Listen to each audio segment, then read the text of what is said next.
नमस्कार दोस्तों, स्वागत है आपका आज के मुख्य समाचारों में। जी हाँ दोस्तों, आपको यहाँ पर देखने को मिलेंगी आज की 20 सबसे बड़ी खबरें मुख्य समाचार ब्रेकिंग न्यूज अपडेट्स के रूप में। तो चलिए दोस्तों, जान लेते हैं आज की पहली बड़ी खबर। मणिपुर में 2 महिलाओं को निर्वस्त्र कर घुमाया, एक गिरफ्तार। सुप्रीम कोर्ट बोला सरकार कदम उठाए वरना हम एक्शन लेंगे। चुराचांदपुर में प्रदर्शन शुरू। जी हाँ दोस्तों, मणिपुर में भीड़ ने 2 महिलाओं को निर्वस्त्र कर सड़क पर घुमाया। घटना 4 मई को राजधानी इम्फाल से लगभग 35 किलोमीटर दूर कांगपोकली जिले में हुई। इसका वीडियो बुधवार को सोशल मीडिया पर वायरल हुआ। घटना के विरोध में मणिपुर के चुराचांदपुर में प्रदर्शन शुरू हो गया। हजारों लोग काले कपड़े पहनकर जमा हो गए और आरोपियों की गिरफ्तारी की मांग कर रहे हैं। इधर दोस्तों, मुख्यमंत्री बीरेंद्र सिंह ने कहा है कि साइबर सेल को वीडियो वेरीफाई करने के लिए कहा गया है। सरकार अपराधियों के लिए मौत की सजा पर विचार कर रही है। गुरुवार सुबह एक आरोपी को गिरफ्तार कर लिया गया है। महिलाओं को नग्न घुमाने के मामले में सुप्रीम कोर्ट ने कहा कि वीडियो देखकर हम बहुत परेशान हुए हैं। हम सरकार को वक्त देते हैं कि वो कदम उठाए। अगर वहां कुछ नहीं हुआ तो हम कदम उठाएंगे। मणिपुर पुलिस ने किडनैपिंग, सामूहिक दुष्कर्म और हत्या का मामला दर्ज कर एक आरोपी को गिरफ्तार कर लिया। बाकियों की तलाश जारी है। मणिपुर सीएम एन बीरेन सिंह ने कहा कि हम सभी आरोपियों की मौत की सजा दिलाने के लिए हर संभव प्रयास करेंगे। इसके बाद दोस्तों, अगली बड़ी खबर। दिल्ली सरकार बनाम एलजी जंग। सुप्रीम कोर्ट ने 5 जजों की संविधान पीठ के पास भेजा अध्यादेश का मामला। जी हां दोस्तों, सुप्रीम कोर्ट ने केंद्र के अध्यादेश को चुनौती देने वाली दिल्ली सरकार की याचिका पर बड़ा फैसला सुनाया है। सुप्रीम कोर्ट ने दिल्ली ट्रांसफर पोस्टिंग से जुड़ा अध्यादेश का मामला संविधान पीठ को भेज दिया है, जहां 5 जजों वाली संवैधानिक पीठ इस मामले की सुनवाई करेगी। दिल्ली सरकार ने इस अध्यादेश के खिलाफ सुप्रीम कोर्ट में याचिका दायर की थी, जिस पर मंगलवार को सुप्रीम कोर्ट ने सुनवाई करते हुए यह संकेत दिया था कि इस मामले को संवैधानिक पीठ के पास भेजा जा सकता है। इसके बाद गुरुवार को फिर से जब सुनवाई शुरू हुई तो सुप्रीम कोर्ट ने इस दौरान कहा कि मामले को 5 जजों की संवैधानिक पीठ के पास भेजा जा रहा है। दरअसल दोस्तों, गुरुवार को इस मामले में CJI DY Chandrachud, justice PS Narasimha और जस्टिस मनोज मिश्रा की बेंच में सुनवाई हुई। इस दौरान दिल्ली सरकार ने सुप्रीम कोर्ट को बताया कि कोर्ट के कहने पर हम LG के पास गए थे और 3 नाम सौंपे गए थे। इस दौरान DREC के चेयरमैन की नियुक्ति के मुद्दे पर सहमति नहीं बनी थी। इसके बाद दोस्तों, अगली बड़ी खबर। कहीं ISI की फूफी तो कहीं सीमा हैदर। फोन तोड़ने की बात कबूली, डेटा डिलीट करने पर बोली मुझे याद नहीं। जी हां दोस्तों, यूपी ATS बीते 2 दिन से पाकिस्तान से आई सीमा हैदर और उसके प्रेमी सचिन से पूछताछ कर रही है। कुल 18 घंटे की पूछताछ में सीमा कुछ सवालों के जवाब देने से बचती रही। सीमा न तो ये बता रही है कि उसने अपना पाकिस्तानी सिम क्यों तोड़ा था, नहीं फोन से डेटा डिलीट करने पर कोई जवाब दे रही है। IB यानी कि इंटेलिजेंस ब्यूरो इस बात की छानबीन भी कर रहा है कि कहीं पाकिस्तानी खुफिया एजेंसी ISI की फूफी तो यह नहीं है। दरअसल दोस्तों, पिछले कई हनी ट्रैप केसेस की छानबीन में सामने आया है कि जासूसी के लिए भारतीय मर्दों को फंसाने वाली लड़कियों को ISI ने फूफी कोड नेम दिया है। इस दौरान पैसों के लेन देन को फल कोड नेम दिया गया है। भारतीय एजेंसियां सीमा के भारत पहुंचने के पूरे रूट को ट्रैक कर रही है। इस दौरान वो किन किन लोगों से मिली थी उन्हें भी ढूंढ रही है। यूपी ATS के सूत्रों के मुताबिक सीमा से SP रैंक के अधिकारी ने पूछताछ की है। इस दौरान IB के अफसर भी मौजूद थे। इसके बाद दोस्तों, अगली बड़ी खबर। मणिपुर की घटना पर बोले PM मोदी, मन क्रोध से भरा, 140 करोड़ भारतीयों को शर्मसार होना पड़ा, किसी गुनहगार को बख्शेंगे नहीं।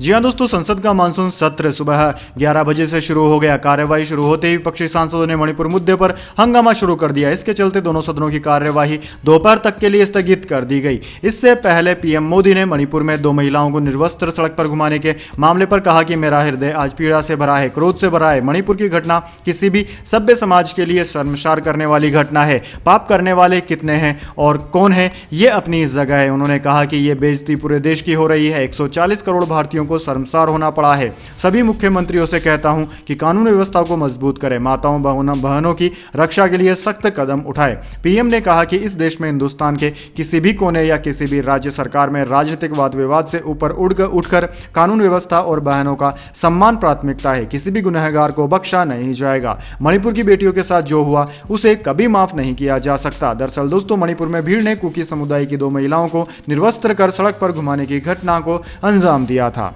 इसके बाद दोस्तों, अगली बड़ी खबर। चंद्रयान के बाद गगनयान, फिर इतिहास रचेगा इसरो। सर्विस मॉड्यूल पोपुल्स टेस्ट सफल।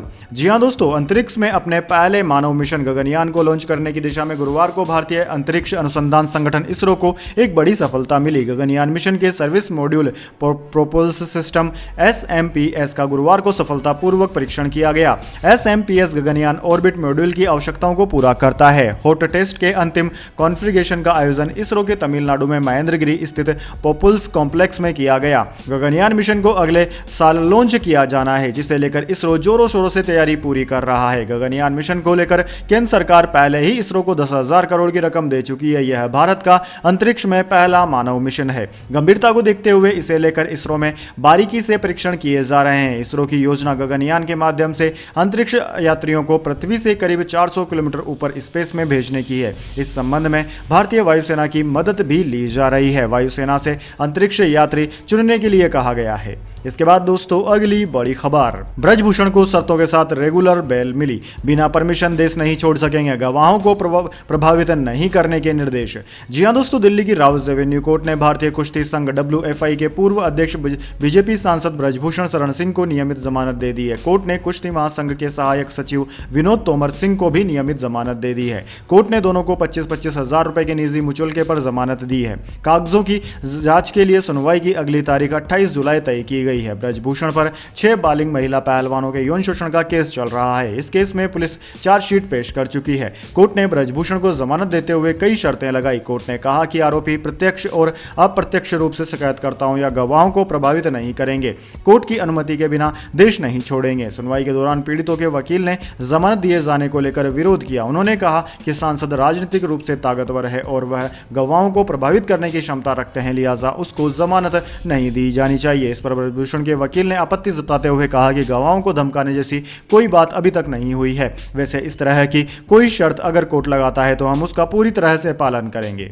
इसके बाद दोस्तों अगली बड़ी खबर, यूसीसी ड्राफ्ट पर अकाली दल ने उठाया सवाल, कहा संविधान में जिसका प्रावधान नहीं उसकी क्या जरूरत है। जी हां दोस्तों, एनडीए के पुराने सहयोगी श्रोमणी अकाली दल बादल ने सैद्धांतिक रूप से यूसीसी का विरोध किया है और ऐसा कानून की आवश्यकता पर सवाल उठाया है। दोस्तों आपकी जानकारी के लिए बता दें कि लो कमीशन के सुझाव में अकाली दल ने ड्राफ्ट पर सहमति नहीं टिप्पणी की है। अकाली दल का कहना है कि संविधान में जिसका प्रावधान नहीं है उसकी आखिर क्या जरूरत है। वहीं पहले भी श्रोमणी अकाली दल के दिल्ली के अध्यक्ष परमजीत सिंह सरना ने कहा था कि भविष्य के किसी भी तरह के गठबंधन की सोच से पहले बीजेपी को यूसीसी को सिरे से खारिज करना होगा। उन्होंने इसकी निंदा करते हुए कहा कि बिना कोई ड्राफ्ट सामने रखे लो कमीशन धार्मिक संस्थाओं से समान नागरिक संहिता पर सलाह कैसे मांग सकता है।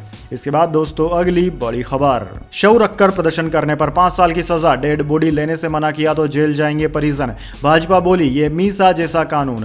जी हां दोस्तों, राजस्थान में अब डेड बॉडी रखकर विरोध प्रदर्शन करने वालों को सजा होगी। इसमें परिवार के सदस्यों के साथ नेताओं को भी सजा मिलेगी। दरअसल दोस्तों राजस्थान सरकार डेड बॉडी के सम्मान वाला बिल लेकर आई है, जिसे गुरुवार को विधानसभा में बहस के बाद पारित कर दिया गया। भाजपा ने इसकी तुलना आपातकाल के मीसा कानून से की। इस बिल में डेड बॉडी के साथ विरोध प्रदर्शन करने और समय पर अंतिम संस्कार नहीं करने पर सजा व जुर्माने का प्रावधान किया गया है। राजस्थान मृतक शरीर के सम्मान का विधेयक के प्रावधानों के अनुसार परिजनों को मृतक का समय पर अंतिम संस्कार करना होगा। कोई भी फैमिली मेंबर अगर डेड बॉडी का इस्तेमाल विरोध करने के लिए करता है या किसी नेता को डेड बॉडी का इस्तेमाल विरोध प्रदर्शन में करने देता है या उसकी सहमति देता है तो उसे भी 2 साल तक की सजा हो सकती है। अगर कोई नेता या गैर परिजन किसी डेड बॉडी का इस्तेमाल विरोध प्रदर्शन के लिए करेगा तो उसे 5 साल तक सजा का प्रावधान किया गया है।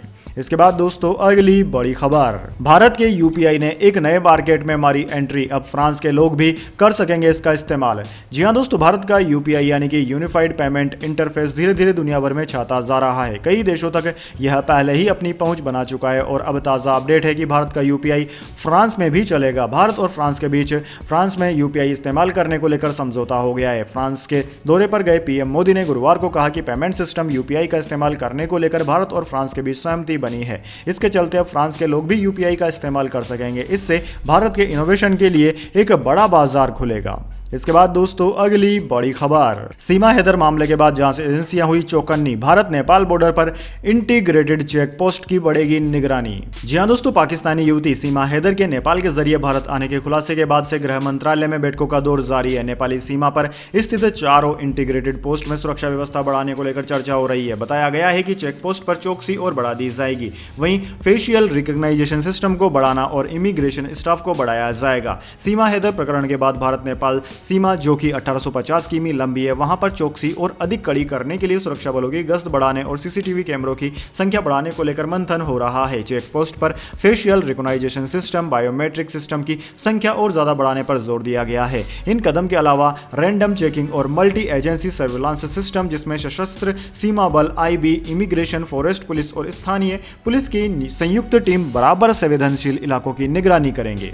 इसके बाद दोस्तों जाने अगली बड़ी खबर, लेकिन उससे पहले मेरी आपसे छोटी सी रिक्वेस्ट है, अगर दोस्तों आपको अभी तक हमारी न्यूज़ पसंद आई है तो इसे छोटा सा लाइक जरूर दे दीजिए, और अगर आपको पसंद नहीं आई है तो बेशक आप डिसलाइक भी कर सकते हैं, लेकिन दोस्तों लाइक और डिसलाइक जरूर कीजिए, क्योंकि दोस्तों यही हमारी मेहनत का फल होता है और इसी से हमें पता चलता है कि आपको हमारी वीडियोस पसंद आ रही है या नहीं। तो चलिए दोस्तों जान लेते हैं आज की अगली बड़ी खबर। ऑल टाइम हाई पर शेयर बाजार, सेंसेक्स 67,619 और निफ्टी 19,991 पर पहुंचा। रिलायंस फाइनेंशियल्स के शेयर की कीमत 261 रुपए तय। जी हां दोस्तों, शेयर बाजार ने फिर नया ऑल टाइम हाई बना लिया। कारोबार के सेंसेक्स ने कारोबार के दौरान 67,619 और निफ्टी ने 19,991 का स्तर छुआ। हालांकि इसके बाद बाजार थोड़ा नीचे आया और सेंसेक्स 474 अंक बढ़कर 67,571 के स्तर पर बंद हुआ। निफ्टी में भी 146 अंकों की तेजी रही और यह 19,979 के स्तर पर बंद हुआ। सेंसेक्स के 30 शेयरों में से 22 में तेजी और 8 में गिरावट देखने को मिली। वहीं दोस्तों लगातार 6वें दिन बाजार चढ़कर बंद हुआ है। सेक्टरल इंडेक्स में एमएफसीजी, फार्मा और बैंकिंग शेयरों के इंडेक्स 1% से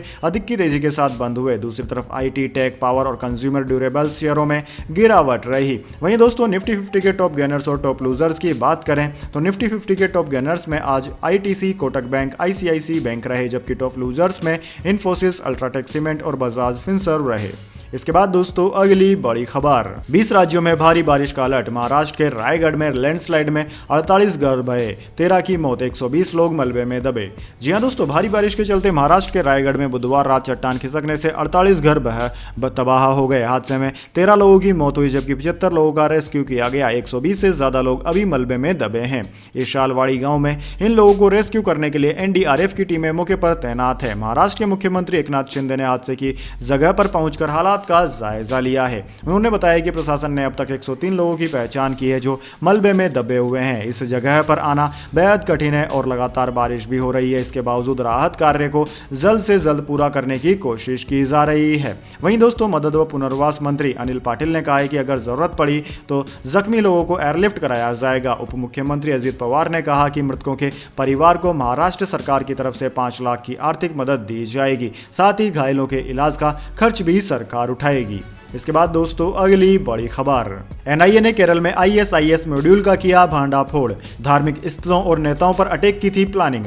जी हां दोस्तों, एनआईए ने बड़े आतंकी हमलों की साजिश का भांडाफोड़ कर दिया है। इस बारे में गृह मंत्रालय के प्रवक्ता ने गुरुवार को कहा कि पीएम मोदी की आतंकवाद के खिलाफ जीरो टॉलरेंस की नीति का सख्ती से पालन करते हुए जांच एजेंसी एनआईए ने केरल आईएसआई मॉड्यूल का भांडाफोड़ कर सांप्रदायिक आतंकी हमलों को रोकने में बड़ी सफलता हासिल की है। उन्होंने कहा है कि केंद्रीय गृह मंत्री अमित शाह के आतंकवाद को उखाड़ फेंकने के संकल्प को दोहराते हुए एनआईए ने पूजा स्थलों और कुछ समुदायों के नेताओं पर संभावित आतंकी हमलों की योजना को विफल कर दिया। एनआईए ने तमिलनाडु में छिपे हुए एक आरोपी को गिरफ्तार किया है और त्रिशूर और पलक्कड़ में 4 स्थानों पर तलाशी भी ली।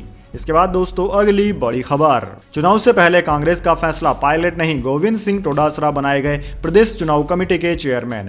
जी हां दोस्तों, राजस्थान में विधानसभा चुनाव को लेकर कांग्रेस ने प्रदेश इलेक्शन कमेटी का गठन कर दिया है। कांग्रेस के राष्ट्रीय महासचिव केसी वेणुगोपाल ने गुरुवार को एक लिस्ट जारी की जिसमें राजस्थान के कुल 29 लोगों को जगह दी गई है। गोविंद सिंह डोटासरा को चेयरमैन बनाया गया है। चूंकि इस समिति का चेयरमैन कांग्रेस प्रदेश अध्यक्ष ही होता है, इसलिए डोटासरा को जिम्मेदारी मिली है। इस लिस्ट में मुख्यमंत्री अशोक गहलोत दूसरे नंबर पर तो सचिन पायलट चौथे स्थान पर हैं। कांग्रेस के पूर्व उपाध्यक्ष राजेंद्र चौधरी का कहना है कि यह लिस्ट सामान्य है, इसमें कुछ भी खास नहीं है। चुनना होता है तो वो आला कमान पर निर्णय छोड़ देते हैं। इसमें कई नाम ऐसे हैं जो मंत्री नहीं है। सूत्रों का कहना है इस लिस्ट के बाद अब केंद्रीय कांग्रेस चुनाव समिति में सचिन पायलट को महत्वपूर्ण जिम्मेदारी दी जा सकती है। इस लिस्ट के बाद अब प्रबंधन समिति की बारी है। इसके बाद दोस्तों अगली बड़ी खबर, नेटफ्लिक्स ने भारत में पासवर्ड शेयरिंग पर रोक लगाई। अब दोस्तों के साथ पासवर्ड शेयर नहीं कर सकेंगे। जून तिमाही में 59 लाख नए यूजर्स जुड़े। जी हां दोस्तों, ओटीटी प्लेटफॉर्म नेटफ्लिक्स ने भारत में 20 जुलाई से पासवर्ड शेयरिंग पर रोक लगा दी। अब नेटफ्लिक्स यूजर्स अपने दोस्तों के साथ अपने अकाउंट का पासवर्ड शेयर नहीं कर सकेंगे। हालांकि यूजर्स अभी भी अपने परिवार के सदस्यों के साथ ओटीटी प्लेटफॉर्म्स का पासवर्ड शेयर कर सकते हैं। कंपनी ने बताया है कि उसने आज से ऐसे मौजूदा यूजर्स को मेल भेजना शुरू किया है जो पहले से दूसरों के साथ पासवर्ड शेयर कर रहे हैं। इससे पहले कंपनी ने मई महीने में Britain, France, Germany, Austria, Singapore, Mexico सहित 100 से अधिक देशों में पासवर्ड शेयरिंग पर रोक लगा दी थी। इससे पहले नेटफ्लिक्स के प्रोडक्ट इनोवेशन डायरेक्टर चेंगई लॉन्ग ने कहा था कि उनके मेंबर्स नेटफ्लिक्स की फिल्म और टीवी शो को बहुत ज्यादा पसंद करते हैं, इतना ज्यादा कि वे उन्हें ज्यादा से ज्यादा सोशल मीडिया पर शेयर करते हैं। लेकिन दोस्तों के बीच अकाउंट शेयरिंग के चलते ज्यादा मेंबर्स नेटफ्लिक्स का सब्सक्रिप्शन नहीं लेते हैं। इससे यूजर्स नहीं बढ़ते और कंपनी को घाटा होता है। इसके बाद दोस्तों अगली बड़ी खबर, सोने चांदी के दामों में आई तेजी। 60,000 के करीब पहुंचा सोना, चांदी 75,500 रुपए के पार निकली। जी हां दोस्तों, गुरुवार को सराफा बाजार में सोने चांदी की कीमतों में बढ़त देखने को मिली है। Indian Boolean and jewellers association IBGA की वेबसाइट के मुताबिक आज सराफा बाजार में 24 कैरेट सोने के दाम 152 रुपए चढ़कर 59,908 रुपए प्रति 10 ग्राम पर पहुंच गए। वहीं 22 कैरेट सोने की कीमत 54,876 रुपए हो गई है। IBGA की वेबसाइट के अनुसार चांदी की कीमत में भी बड़ी बढ़त देखने को मिली है। यह 187 रुपए तेज होकर 75,686 रुपए प्रति किलोग्राम पर पहुंच गई थी। इससे एक दिन पहले यह 75,499 रुपए प्रति किलोग्राम पर थी। इसके बाद दोस्तों अगली बड़ी खबर, एनडीए सांसदों के 10 अलग अलग ग्रुप करेंगे पीएम मोदी से मुलाकात, 2024 चुनाव पर होगी बातचीत। जी हां दोस्तों, विपक्षी दलों की बैठक के ठीक बाद हुई बीजेपी नेतृत्व वाले एनडीए की बैठक में 2024 के लोकसभा चुनाव को लेकर रणनीति बनाई गई है। इसमें प्रधानमंत्री नरेंद्र मोदी के साथ मिलकर सभी दलों ने तमाम मुद्दों पर चर्चा की। अब बताया गया है कि एनडीए सांसदों के 10 अलग अलग ग्रुप बनाए गए हैं। हर ग्रुप प्रधानमंत्री मोदी के साथ बैठक करेगा, जिसमें सभी सांसद अपने क्षेत्रों को लेकर पीएम मोदी को जानकारी देंगे। साथ ही 2024 के लिए रणनीति बनाने में भी आसानी होगी। दोस्तों बताया गया है कि 25 जुलाई से ये बैठकें शुरू होंगी, जिनमें हर दिन 2 अलग अलग रीजन की मीटिंग होगी। पहले दिन यूपी और नॉर्थ ईस्ट की बैठक होगी, जिनमें इन दोनों रीजन्स के सांसद मौजूद रहेंगे। जानकारी के मुताबिक हर ग्रुप में 35 से 40 सांसद रहेंगे। इसे एनडीए की रणनीति का हिस्सा बताया जा रहा है, जो हाल ही में दिल्ली में हुई बैठक में बनाई गई थी। ये बैठकें 25 जुलाई से 3 अगस्त तक होंगी। इसके बाद दोस्तों अगली बड़ी खबर, मणिपुर में हुई भयानक घटना पर फूटा अनुपम खेर का गुस्सा। बोले ऐसी सजा मिलनी चाहिए जिससे भविष्य में कोई सोचने से भी कांप उठे।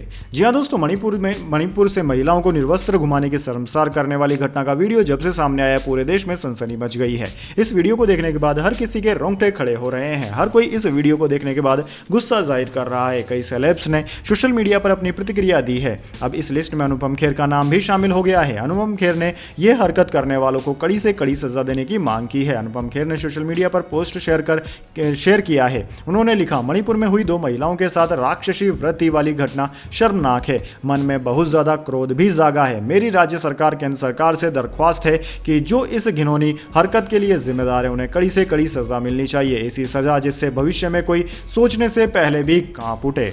इसके बाद दोस्तों अगली बड़ी खबर, कीमत में आए उछाल के चलते सरकार ने गैर बासमती चावल के एक्सपोर्ट पर लगा दिया बैन, आदेश तत्काल प्रभाव से हुआ लागू।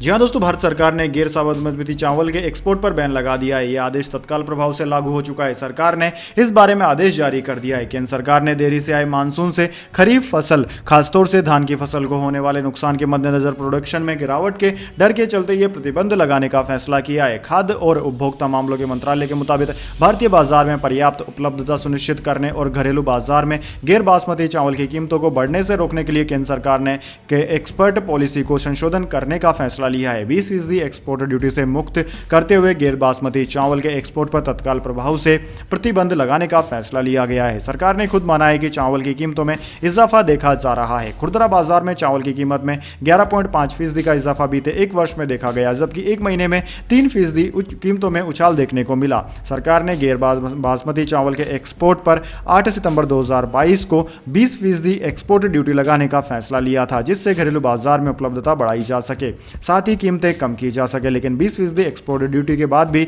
गैर बासमती चावल के निर्यात में बढ़ोतरी देखी गई। ये उछाल वैश्विक राजनीतिक हालात से अंतर्राष्ट्रीय बाजार में कीमतों में आई तेज उछाल के चलते देखने को मिली है। अल नीनो और चावल उत्पादन करने वाले देशों में खराब मौसम भी तेजी की वजहों में शामिल है। इसके बाद दोस्तों अगली बड़ी खबर, शरद पवार गुट को बड़ा झटका, नागालैंड के 7 एमएलए अजित पवार खेमे को देंगे समर्थन।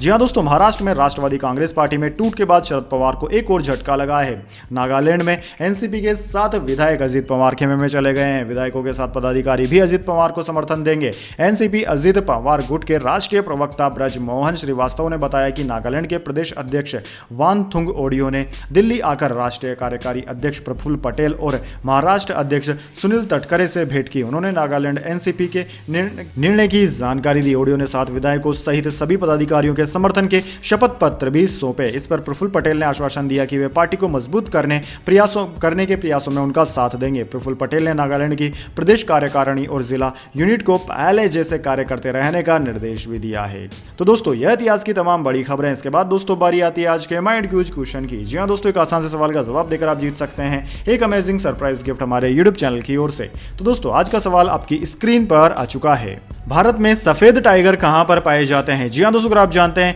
कि भारत में सफेद यानी कि व्हाइट टाइगर कहां पर पाए जाते हैं तो जल्दी से कमेंट बॉक्स में लिख दीजिए उस जगह का नाम। अगर दोस्तों आपका जवाब पता एकदम सही और आप चुन जाते हैं लकी विजेता के रूप में, तो आपको मिल सकता है एक अमेजिंग सरप्राइज गिफ्ट हमारे यूट्यूब चैनल की ओर से। तो दोस्तों, जल्दी से अपना उत्तर कमेंट बॉक्स में लिख दीजिए, वीडियो को लाइक कर लीजिए और चैनल को सब्सक्राइब करके बेल आइकन भी दबा लीजिए। धन्यवाद। वंदे मातरम। जय हिंद, जय भारत।